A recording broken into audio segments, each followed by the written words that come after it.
Okay, part 3 of the Bonnie.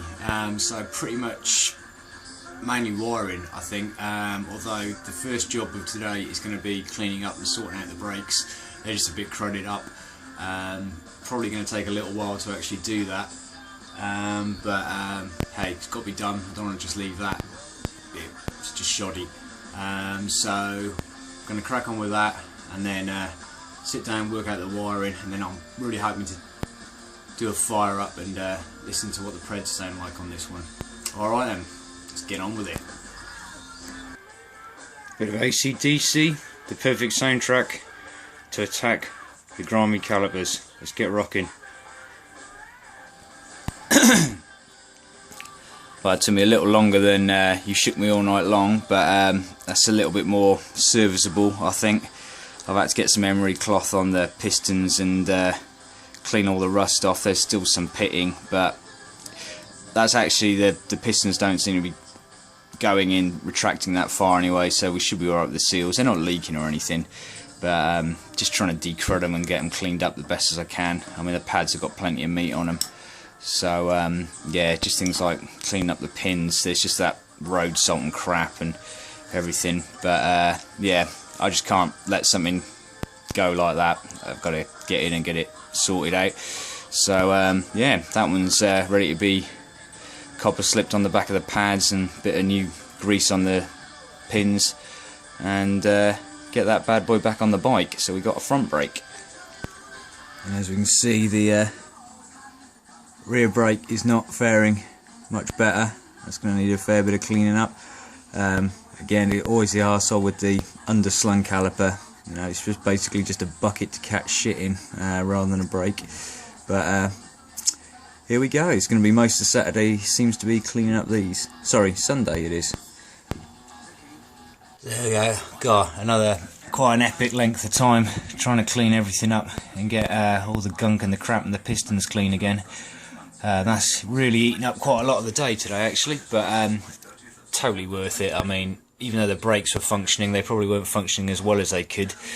That piston was sticking a little bit, so they're nice and cleaned out, and also further down the line, you know, get them back to this state and you're not going to have a full-on nightmare later. So right, get all that back on and then we can get back on with the fun stuff. Okay, so I've gone with the easy stuff first. Do the back end, which all working. Obviously got a cable tie that all down. That's just loose for testing purposes, but that's nice and easy. What I've actually done as well, I did have Jamie sent down some of these inline resistor things for the indicators, because they're LED, so we need to slow down the flash rate. They're fine, I reckon, but I happen to have a Triumph LED relay, which basically means you can just plug in an LED flash relay.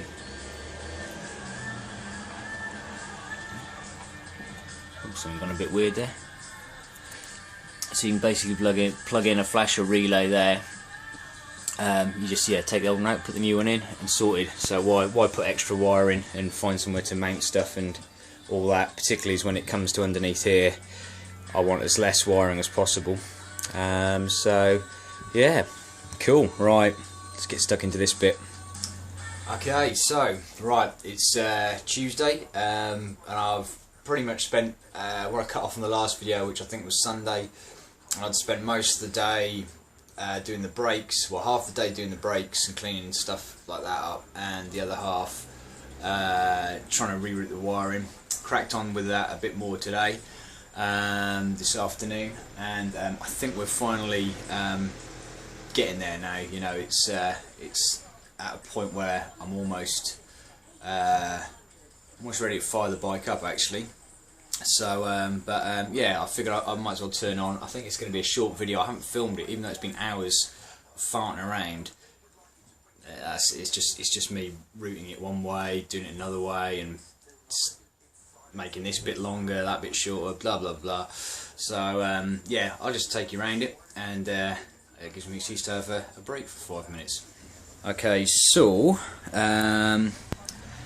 what I've wanted to try and do is, I don't think there's any point in doing a change to a bike if it doesn't make it better than stock or as the kind of the same as stock. So what I kind of mean by that is the wiring here.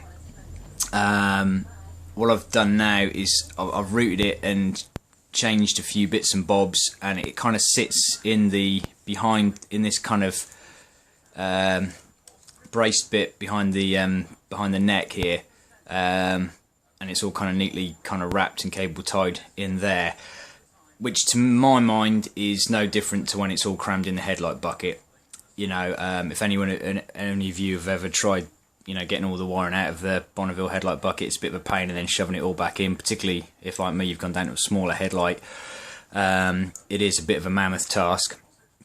So I don't think this is any different really, but the main thing I didn't want to do is end up clogging up all this area here, which, you know, if you come to do a service and you need to take the top off, you know, the rocker off to do your valves and stuff like that, and when I have to be undoing a load of wiring, because you're just going to, trying to get it all back in again, is just going to really increase the time. So hopefully I've achieved that, and I've done it. I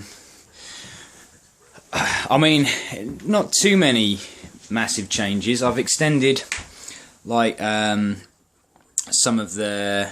Originally I had it all running back here, and I was going to have to extend the coil wires and the horn wires to go along there, but then where I'd got it kind of doubled back on itself here, the tank wouldn't fit on, so it's been on off with the tank, trying to make sure the tank can come off easily. So all I've ended up having to do here is just make up an extra bit of wiring for the horn, because they just didn't quite reach. Everything else is pretty much as stock. The coil has been moved back.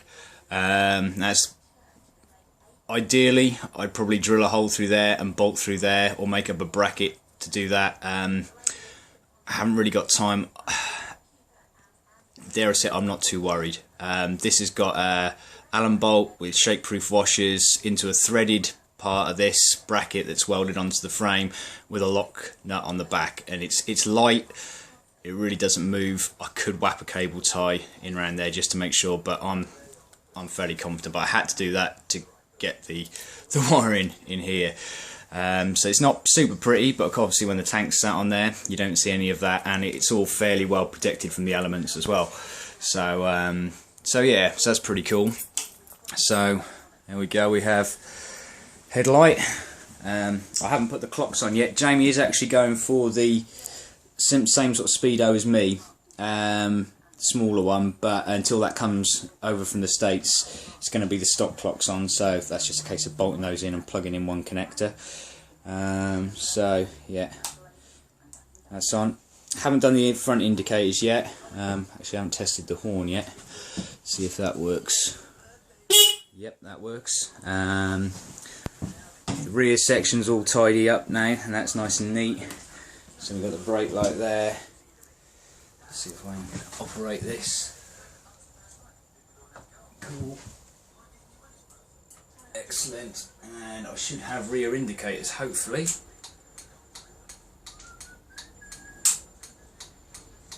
Yay. Awesome. So that's where we're at, and I'll show you now the bits I just need to tidy up before I put the tank back on. Yeah, let me show you around there. So obviously, like I said, I need to do the front indicators. So I've got, so that's for the clocks. So that's going to sit there. I'm not going to have really any different amount of wiring that comes out than standard here. Possibly a little bit less actually, because the bulk of that would go to there, and then everything else in the headlight. But yeah, we've got one indicator's there, one set there. I might push those back and tie them in here, and just extend these and try and keep it neat. Keep the connector blocks further back up against here, so it's just the wiring and there's less bulkiness when I sleeve it. So yeah, those, and I'm not happy with, I've extended the wiring on the headlight because they only give you like that much, and that wasn't long enough to go into the back of it, and so I needed to make it a bit longer, so I mainly made it super long at the moment, just with some spade connectors to go in, just to check it's all working fine,